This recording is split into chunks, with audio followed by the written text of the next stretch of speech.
Hi, and welcome back. I'm your hostess, Julia Lundstrom, and today we're going to be talking about an issue that affects almost every single one of us, and that's stress and anxiety.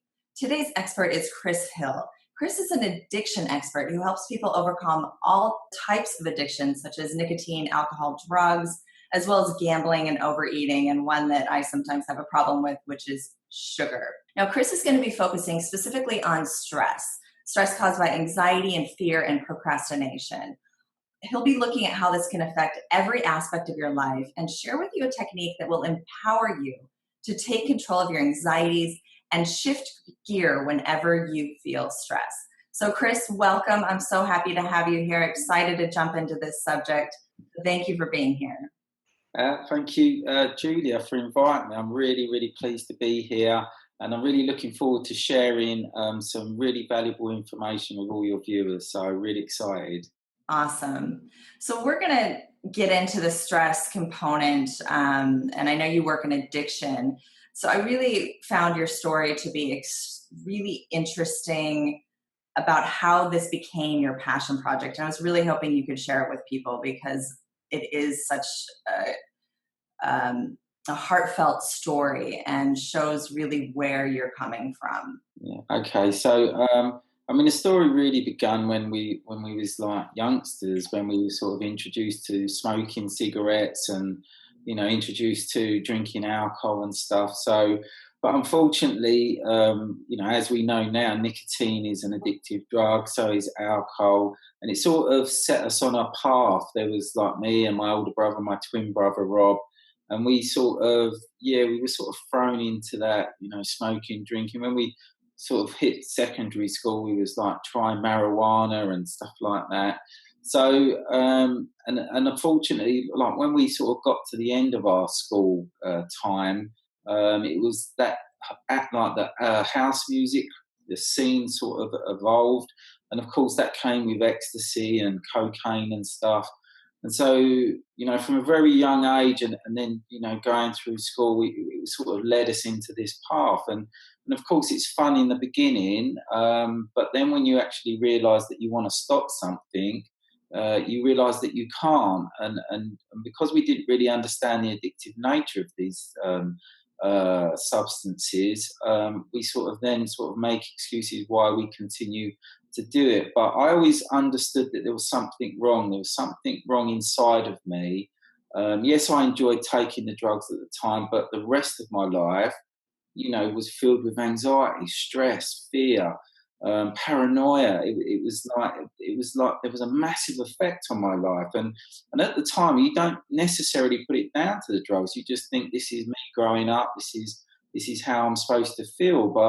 But now, on reflection, you realise that it's the side effects of the drugs that we were taking. So anyway, because I realised there was something wrong inside, I went in search of the answers. I wanted to stop smoking. I wanted to stop taking some of these drugs I was taking. And so I thought, right, I'm going to start to understand it. So I started to read some books from people that had written about addiction. I went to my doctors, funny enough, and I said, look, I've got these problems. Do you think you can help? And like every time you go to a doctor, they say it's not a problem because we can give you these pills. And I said, fine. And they said, just take these pills and you're going to be okay. But of course, I wasn't okay. And I was taking these pills and still taking drugs. And now I'm getting the side effects of the drugs that the doctors given me. So it wasn't really working for me. I even I started to go to addiction groups. I even had hypnosis. I was really, really trying to beat this. But everything I was learning, everything was leading me back here to my mind. And when you look at it, sort of sensibly, where do our wants and needs come from? They come from the mind and the body. I was always blaming the drugs, the people that were around me. But the realization is the want and the need comes from the mind and the body. And that's what I'd done. I started to question some of my thoughts, some of my feelings. I actually separated myself. This was one of the big things. I separated myself consciously from how my mind and body were working. So there's me saying, I want to stop smoking, I want to stop drinking or whatever. But my mind was saying, no, but we still want to. What about the next birthday? What about Friday night down a pub? What about, what about when you get married? It was all of these doubts and procrastination that was coming up in my mind, which was, for stopping me for so many years. But now I started to question it, and I started to question some of these thoughts. And every time I'd done it, I saw a change. Literally the anxiety, the stress, everything started to calm. And when it calms, it means that you can then make a choice. But whilst you're in that craziness, that real frustration, that tense feeling, it was really, really difficult to make a decision, because the only thing that relieved it was when I used the drugs, when I smoked a cigarette, when I had a drink, or, indulged in other different drugs. So with that realization, I actually self-taught myself how to overcome these drugs. And I'd progressed right up to using crack cocaine, and sometimes in different parties and stuff using heroin. So I'd gone, the full scale of the drugs, but then one by one, I just got rid of them. And by using these processes, I actually freed myself from all of these drugs. And one of the biggest ones, like what you mentioned, was being masked by all of these other drugs. When I got rid of them, I actually realised I had a food addiction, and that was to like sugary foods, and I didn't even know. It was almost like masked for years, but until you get rid of these harder drugs, you actually realise there's something sitting below the surface. And once I got rid of them, all I could think about was sugary foods, cakes, biscuits, chocolate, sweets. And I've never been like overweight, like obese or anything, but I understood addiction, and I understood that there was a want and a need coming from my mind and my body, which I wasn't in control of. It was telling me what to do. And so I thought, you know what, I love, still I look at cakes and that, I think, I used to love eating them, but I don't miss the want and the need. And I realized at the time I don't want to live with an addiction. And so I went through the same processes, opened up a dialogue with my mind, which I'll teach you a little bit into this interview, and changed it. And now I can be around people eating cakes and biscuits and sweets, and I'm happy for them, but I'm also happy that I'm not doing it. And so I get a sort of win-win. So I remember what it was like. I remember what they taste like, but I'm really grateful that I don't eat them anymore. So, but then unfortunately, like how you started this interview, something really bad happened. And I mentioned my twin brother at the beginning of this interview. So he had a very similar journey to me, being twins, same upbringing, same friends. But he really struggled with alcohol, and alcohol really did get a grip of him. And he spent some time in hospital. He had to go through like a detox program, and then he was moved from there into a rehabilitation centre, which he spent almost 18 months in, whilst they run these addiction programs and that with him. So we was really supportive of him, and he always understood my model. But with my brother, he wasn't married, he didn't have kids, he was a little bit of a loner on his own.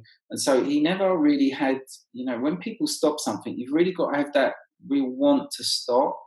And so, I always had that drive. I had a long-term girlfriend who's now my wife, and we had a house. I had something there, but unfortunately for my brother, so he went down, he went into this rehab. But when he came out, he was a lot better, but he'd never really made that decision to stop. And we went to a club. I was there. It was like a reunion after 25 years of when we used to go out. And he made a really, a terrible decision that he was going to take some ecstasy tablets that night. Now, it wasn't anything new to him. He'd taken them before. But, for whatever reason, he said, I just want to just do it one more time. And, I said to him, you shouldn't do it, but, I can't force him. So he took some tablets. And the unfortunate part is after 20 years of abusing your body with drink and drugs, these tablets were just too much for his body, and the body couldn't cope. The drug got into his bloodstream. Those are people that know that once it's in your bloodstream, there's nothing you can do.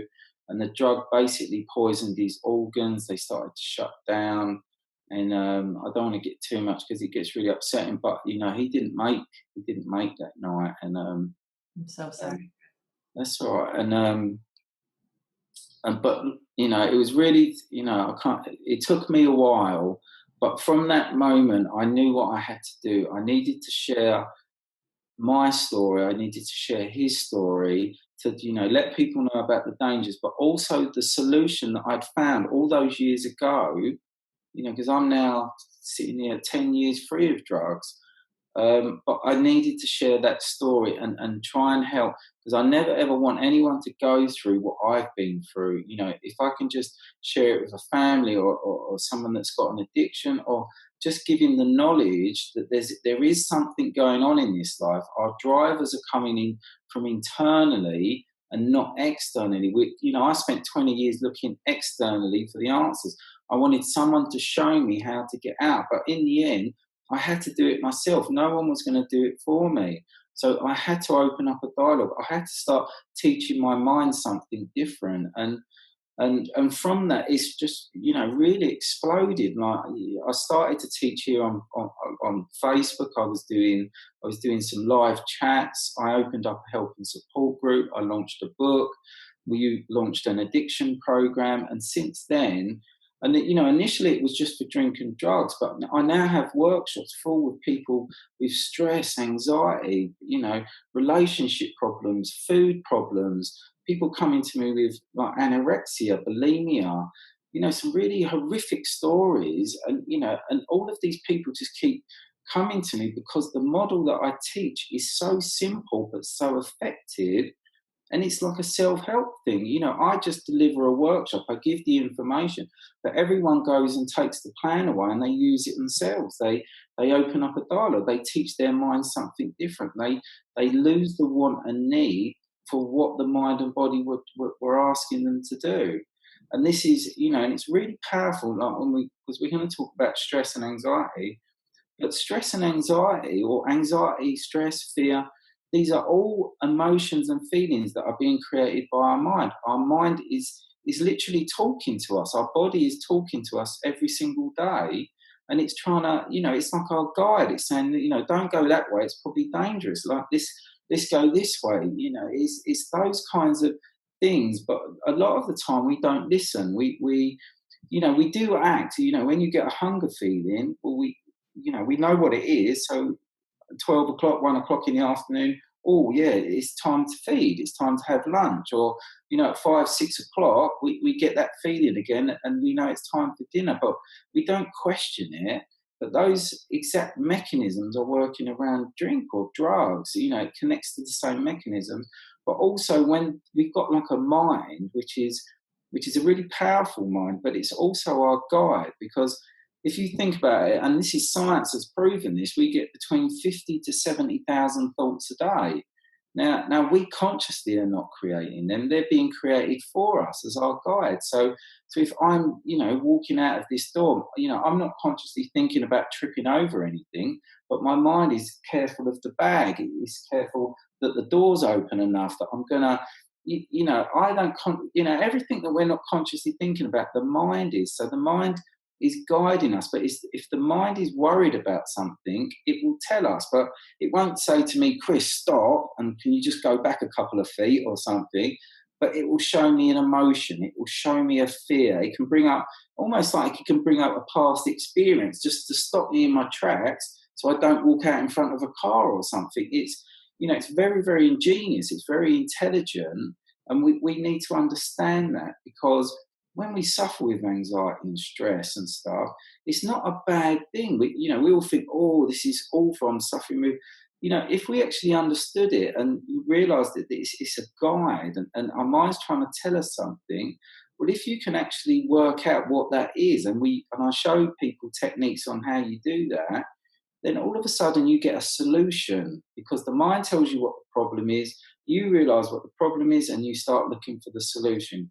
Because when you start looking for the solution, all the anxiety goes away. Because you go from a negative mindset back into a positive mindset, because you're looking for the answer. And as soon as you, even if you don't find the answer, as long as you're looking and trying your best, then the anxiety and the fear and everything starts to reduce. You feel better, and then you can make more, the right decisions in whatever's happening in front of us. Well, that's really what this is about, right? To live the best life possible today and into the future. And um, for you, how does the stress and anxiety correlate with the addiction side of people? Because I think we all have this kind of addictive side. They talk about addictive personalities, and like you said, for some people, it's workaholic, it's gambling, it's food, it's sugar, it's drugs. But it seems like even video games, right? I mean, it just seems like there's so many different things you can be addicted to. So how does that kind of play into the stress and anxiety that we're going to go into today? What we need to realise is life is addictive. It's just everything that we do.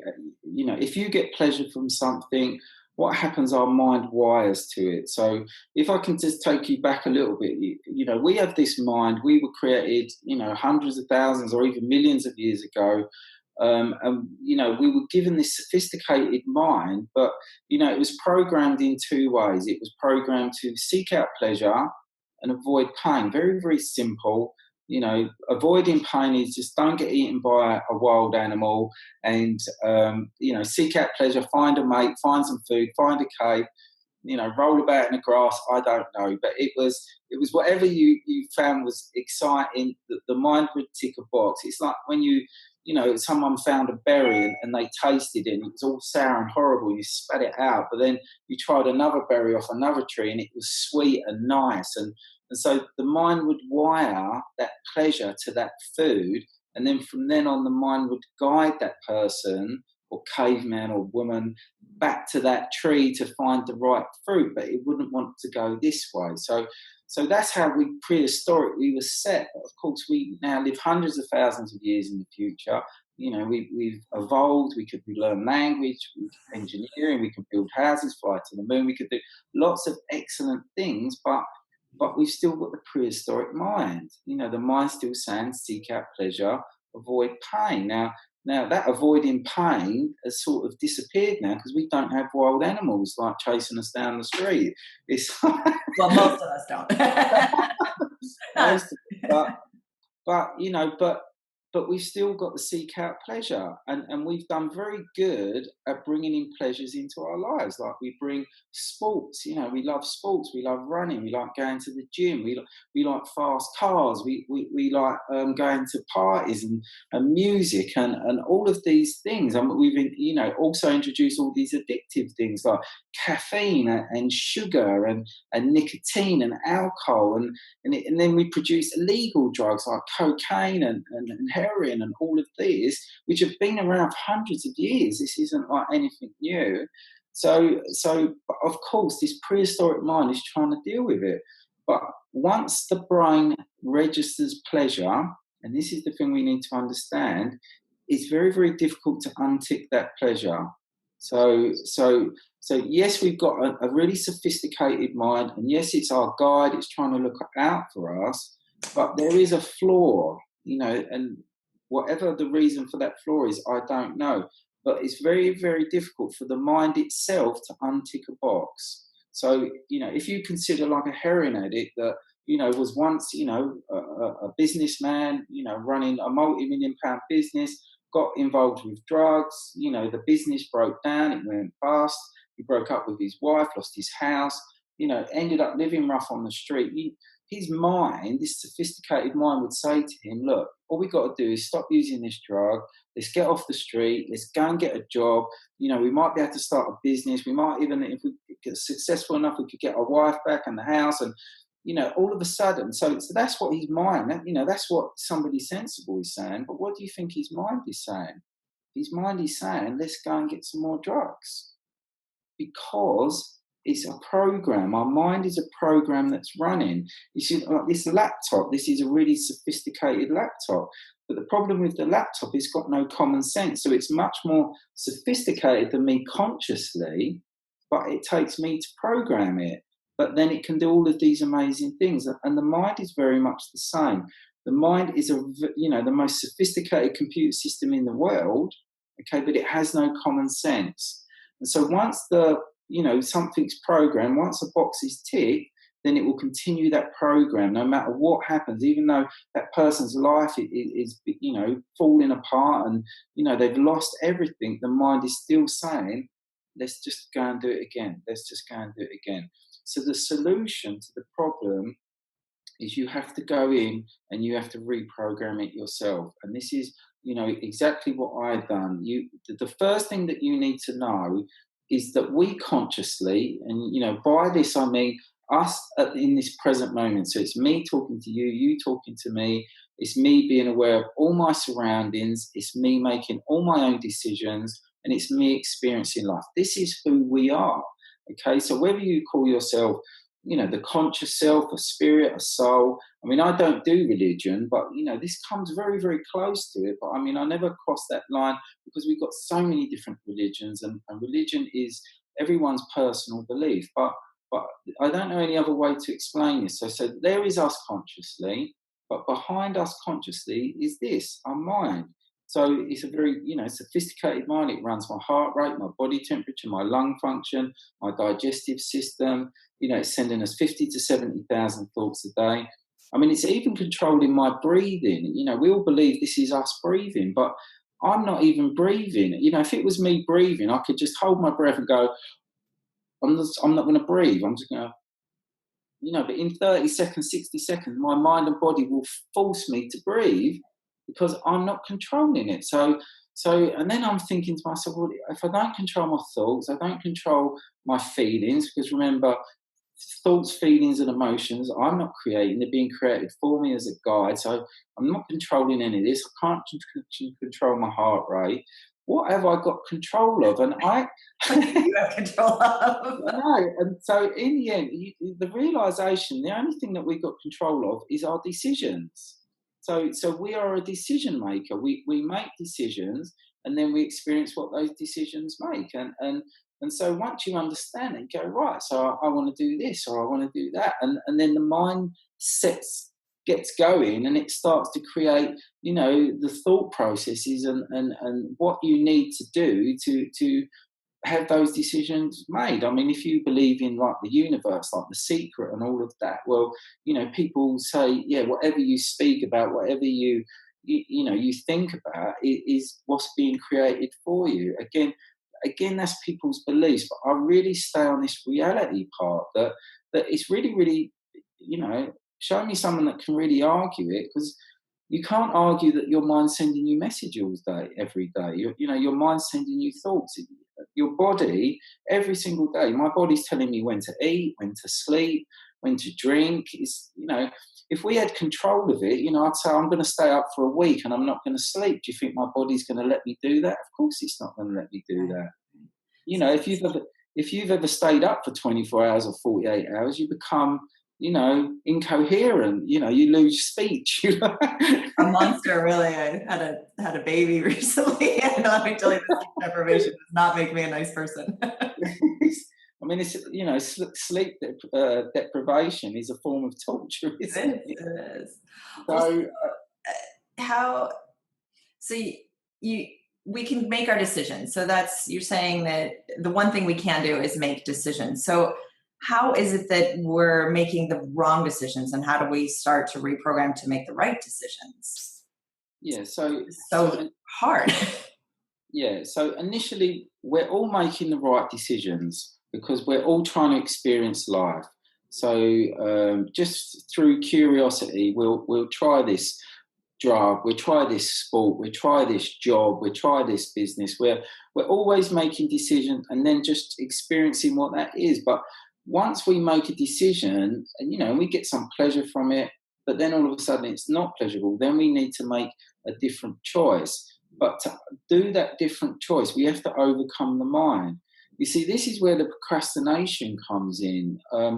See, our mind is like an over-worried mother.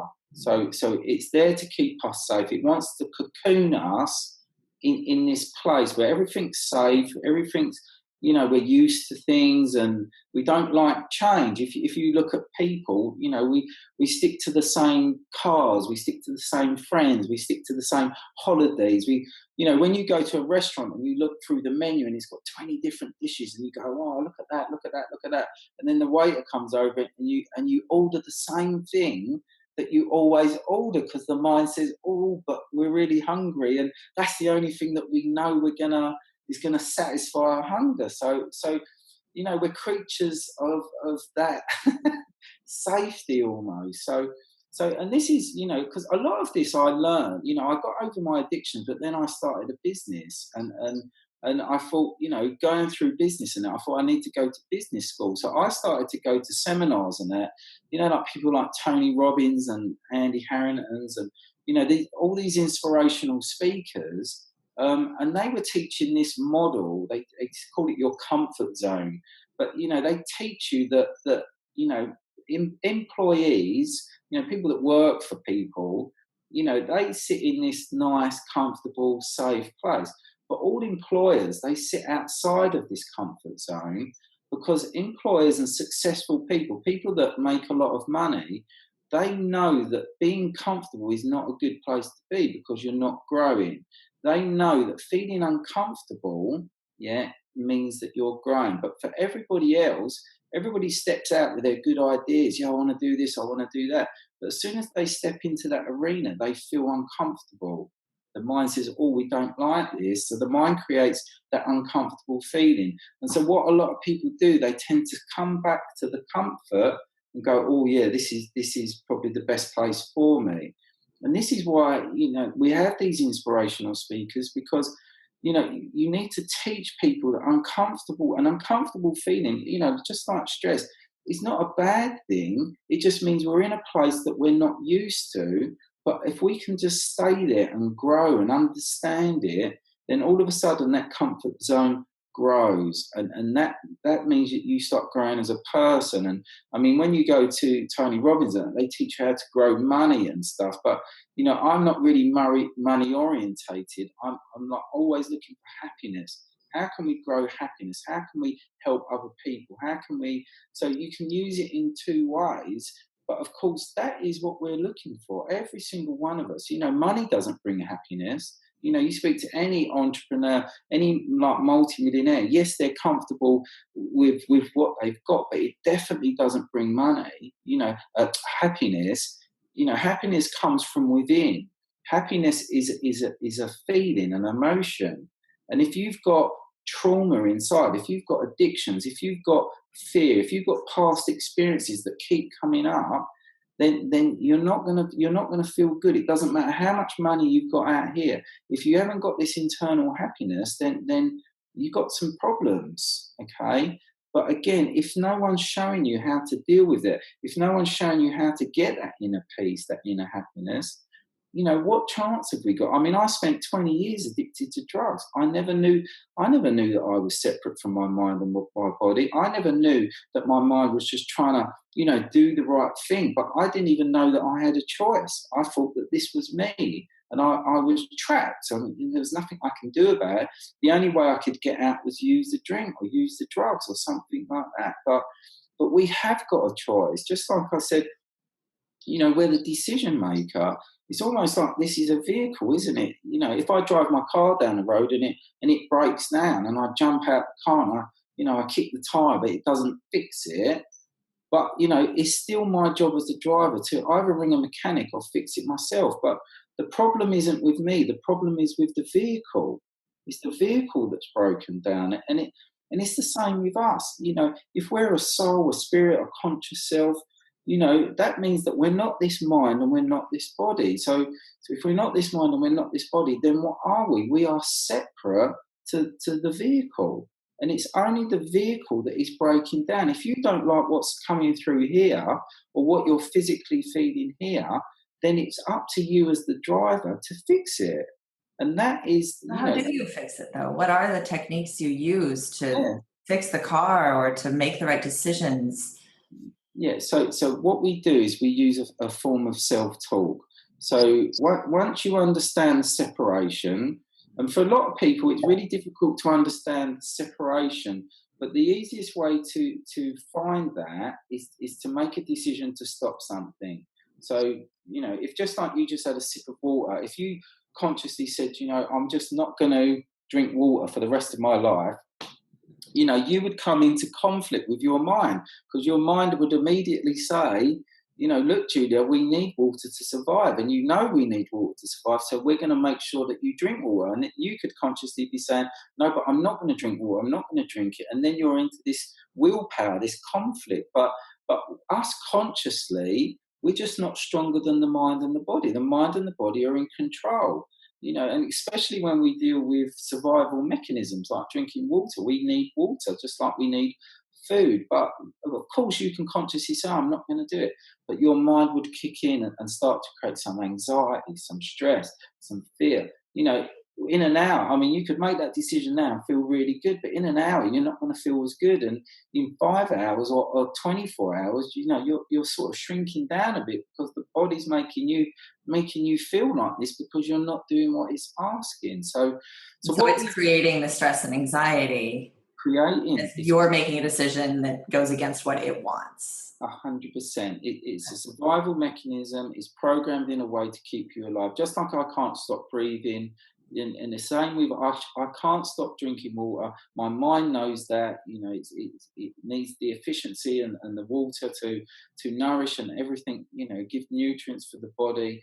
So that's what's happening. We're going into conflict, but as long as you understand the separation, then that means that you consciously, if you want to make a change, you can open up a dialogue with the mind. You can start to talk to yourself. And I know everyone's thinking, well, I've got to walk around just talking. Everyone's going to think I'm crazy. But the truth is, we're all talking to ourselves all the time. I want to pick this pen up. I can do that really easily.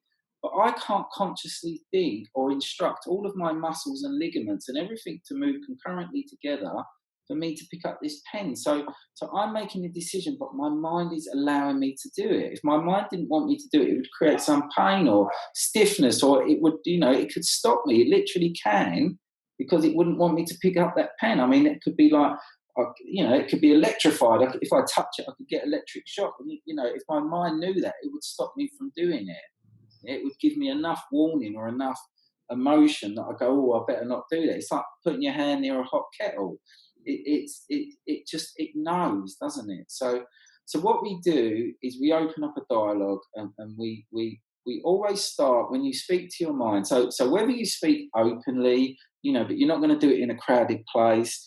But, we've all got the ability to think. So I can think about a pen, I can think about a cup, I can think about, a clock, a light. Okay, we've got the ability not just to make decisions, but we've got the ability to think. Now, when you think to yourself, you're actually having a dialogue with your mind. So you can either speak, you can either think, or you can actually write stuff down. And all three of them are a communication with your mind. So we're not communicating outwardly, we're communicating inwardly, because we now know that the mind is working independently to us. And so as we open up that dialogue, and we always open up with the words, thank you. And the reason for that is really, really important, because everyone that uses the willpower method, we're fighting against our mind, and we're saying, we don't want this, I don't want to do this. But the mind is saying, but you've got to do this. We know it's a good thing.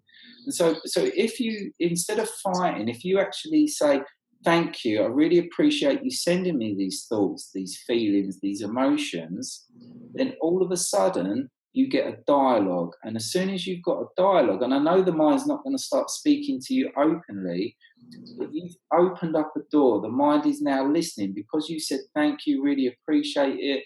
The mind is now listening to what you've got to say. And you say, look, I really don't want to do this anymore, or I really don't want to experience this, and I want to experience something different. And this is what I want to experience. And when you start to speak about your why, your mind starts to listen, because the mind doesn't listen to this out here. If you think about it, your mind responds to emotions and feelings. If your body's hungry, the mind has to respond to the emotion. And when you start to talk to your mind, if you can speak to it on an emotional level, something that you felt. If we do drink or drugs or something, we feel some pain. There's some pain there. And so if you speak through that pain, what you've experienced, why do you want the change? What is it going to do for us? The mind has to listen, just like it allows me to pick up that pen. There's no reason why it wouldn't let me pick up that pen. And just like when you ask for something different, the mind must do what we ask. That's what it's designed to do. But when we talk about like addictions or something that's connected to our survival mechanism, you need a really strong why. You really, it's no good me smoking cigarettes and going, right, I'm putting that out, I'm a non-smoker, because there's no why there, there's no reason. And of course, the body's craving it. So the mind says, well, what's the reason? And I want better health. Well, the mind says, well, there's nothing wrong with you. Can you just have a cigarette? It's like, so you really, like, what we do is we prepare people.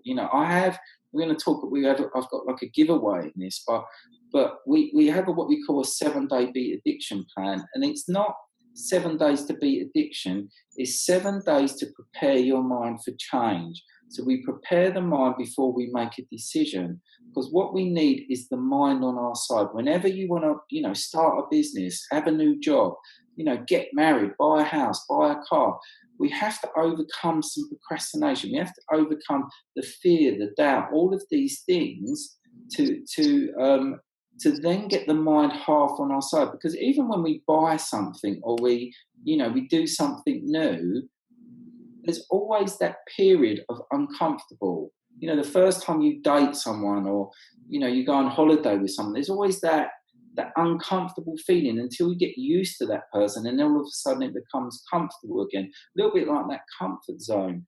So what we're doing is we're preparing the mind for a change. We make a decision.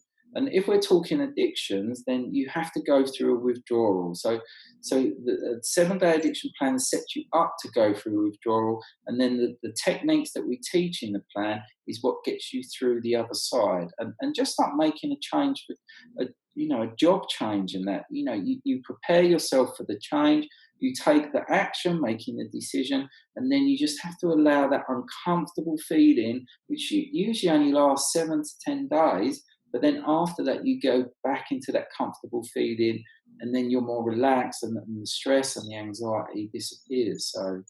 But it's not just with addiction. I mean, as you're talking, I'm thinking a lot about my mother, who has suffered anxiety attacks for years. And for her, the addiction is the addiction to her thought processes that are creating those anxiety attacks. If you take someone like my mom, and she gets physically, I mean, they physically put her down. She's gone to the hospital a couple times thinking that she was dying or having a heart attack, and it's always comes back to anxiety. So if you were to look at someone like that, she's 76, in perfect health otherwise. I mean, in good shape, sharp as a tack.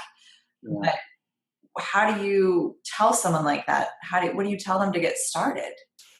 I've suffered panic attacks, so I 100% understand what she's going through. I suffered a really bad panic attack. At the time, I was just sitting on my sofa.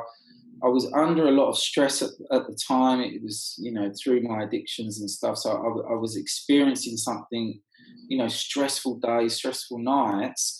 But I was sitting quietly on a sofa, and I there was something wrong. I'd gone a little bit pale.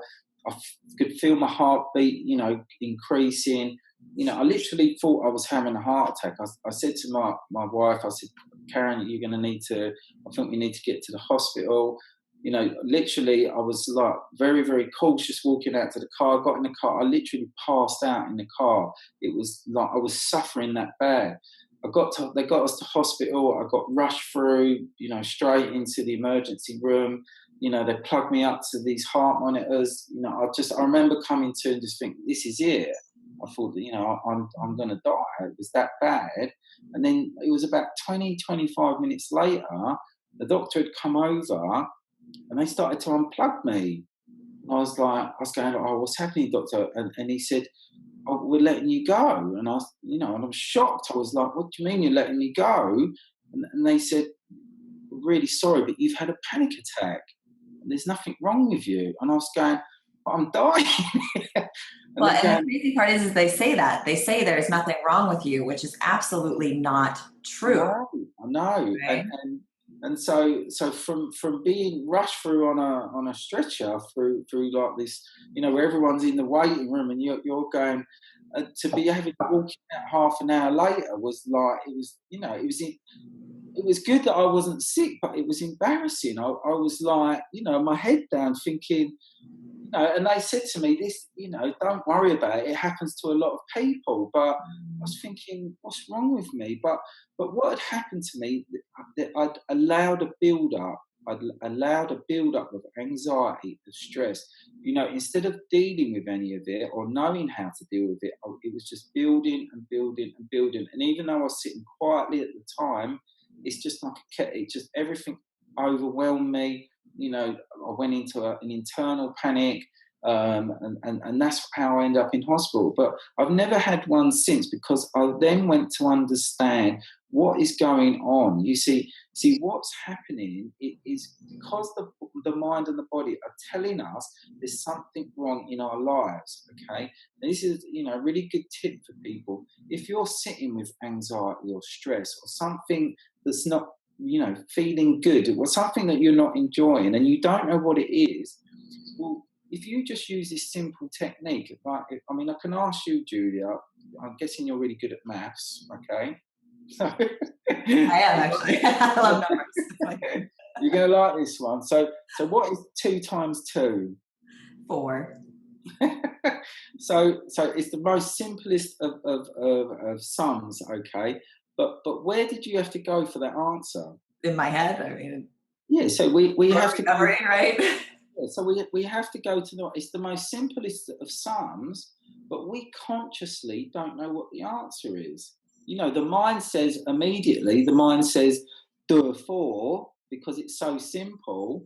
But of course, we consciously don't know that. So if you're sitting with some anxiety, with some stress, with some fear, if you just ask yourself this question, if you just say, there is a phone going off, so I do apologise. That's okay. Someone's going to answer it in a second.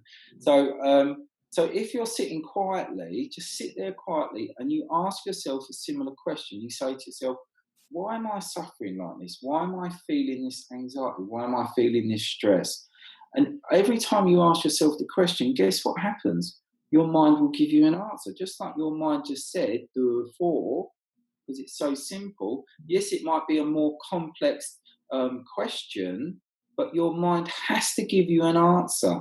Every time you ask yourself a question, the mind will give you an answer. Now, depending on what that answer is that's how we start to sort this stress out.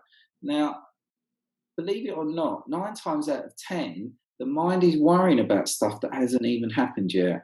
We're literally procrastinating, worrying about all different kinds of things that 9 times out of 10 are probably not going to happen anyway. Yes, we, day to day, there's problems that, we're facing and we have to make decisions. But, when you're sitting quietly on a sofa watching the telly and you're feeling, I don't feel really good, then something's going on and we need to find out what that is. Now, what we do is when you get the answer, it may not come straight away, it may come in a couple of minutes, but your mind will definitely give you an answer. Then what we do is we bring it out here and you literally hold that answer, and you might have a few answers, to be honest, but if you just pick one and you hold it in your hand and you say, right, what are we going to do with this? This is you consciously. What are we going to do with this problem? Well, the first thing you have to ask is it real? Is it going to, is it real? And if it is real, what actions can I take to resolve it? And of course, some of these problems that our mind brings up, there may be past experiences that there's nothing that we can do about. So there is a problem. There's nothing that I can do about. Okay, I can't take any action. Do you know what I'm going to do? I'm just going to put it over here, and I'm not going to worry about it. And then, is there any other problems? And if there's no other problems, then you just sit and carry on. But because we've dealt with the problem, even though we've not resolved it, but we've decided there's nothing I can actually do about it, so I'm put it over here. And I've consciously said to myself, I'm not going to worry about it. And then by using those methods, it lowers your stress, it lowers your anxiety. And another thought may come up. You might still be sitting it, and you say the same. Why am I sitting with this feeling? Why am I? And your mind goes, it's this problem, and we bring the problem out. Now, this time it may be real, and there might be some action that you can take. And all right, tomorrow I'm going to get on the phone and I'm going to sort this problem out, and I'm going to do X, Y, and Z, and I'll sort all that tomorrow. And then what you do is you put that problem over to the side again, and then you relax yourself. Because what we're doing, instead of sitting with problems, instead of sitting with emotions or feelings, we're actually going to, change it. We're going to actually find a solution. And remember what I said at the beginning of this. Once you go into a solution-based thought process, you go into a positive mindset. And when you've got a positive mindset is not going to create anxiety for you. It's not going to create stress. And I know people say, oh, we can do affirmations. Yeah, we feel good. We speak good and all of that. But we're talking about, these are serious things. And these are serious problems that your mind believes that you need to tackle. And so we have to, one by one, bring them, question them, see if we can find a solution. If there's nothing we can do, we just put them over it. And then if it's not real, this is the other thing. If it's not real, it hasn't happened, it's not likely to happen, then we just use common sense. Why are we worrying about this?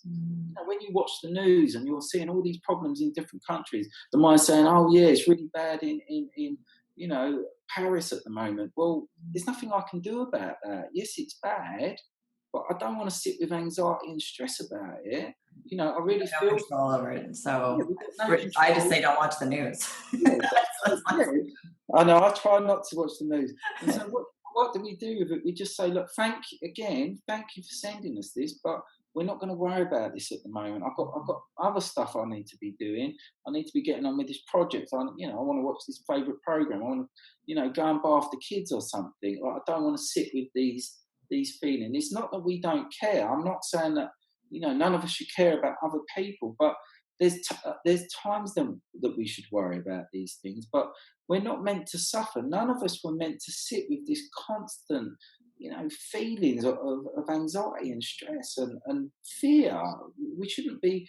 This is not what it was supposed to be. We're supposed to have freedom. We're supposed to be able to enjoy life. Yes, the good and the bad times. You can't have happiness without sadness. But that's what, makes us the person we are. We're tested in life, aren't we? But, none of us want to sit in sadness. So what do you do if you've got sadness? You have to find a solution that gets us back to happiness. And we stay in that happiness as much as we possibly can. But like going back to addictions, when you've got that internal want and need going on, and an addiction is a constant thing, it's not, it just sort of comes and goes. Even I have people say to me, well, I'm not really addicted, I just binge at weekends. But what they don't realise is their experience through the week, that when they're not using, they're not supposed to be experiencing life like that. And at the end of the week, they get their boost when they use or, pick up. But if they wasn't using any drink or drugs, they wouldn't be living on this lower level of life. They'd already be on a high. They'd already be experiencing life where they should have done. See, every one of us, even people that are born with disabilities, we were gifted. We were, internally, we were gifted with emotions and feelings of joy and happiness. We were gifted with every emotion that we was ever going to need our whole lives. But of course, we sacrifice. We sacrifice when we put addictive drugs in. We sacrifice when we start things that, that create so much. I don't know. It's mostly like drinking drugs, but even life, we can get involved in activities in life that bring us so much hardship and pain. And even like a relationship, how many people that come to me and say, I'm stuck in this relationship, I've been with this person for so long, I really want out, but I just can't seem to break out. But again, it's coming back to this model. There's a box that's being ticked that, emotionally, when you walk away from that person, you feel really bad. And when you walk back to the person, the body makes you feel good again, but consciously you're going to receive more pain. And so it's just understanding this model. See, all of these different things, it all comes back to the same thing. It comes back to this mind, this driver, this thing that's trying to guide us, say, this is good and this isn't good, or, we should keep doing this. but we have to remember we're working with a program. It's like if this was Windows, I don't know what we on Windows 10 or so. If this was Windows 7, it's not working now. We're now in 2017 or whenever. This program needs to be updated. Our mind, remember prehistoric mind, we need to update it, but the only person that can update it is us, is the person living in this. You could listen to me all day long or for the next week. Well, I love this. I mean, I love the dialogue with yourself. And when you're in that moment, when you're feeling that stress, you're feeling the anxiety, and you just snapped at your husband or wife or your kid, Yeah. to have that dialogue. I mean, I'm literally writing notes, ask yourself why you're feeling like this, and is it real, which I think is really important. So how can you now take this and make this into, achieving everlasting change, so that it's not just a one time, and what's the most important aspect of that? Yeah, it's a really good question, and it's really this: once you understand a problem, once you understand what the solution is, once you understand that you consciously are separate to your mind, well, from that moment on, you're always going to have dialogue with yourself.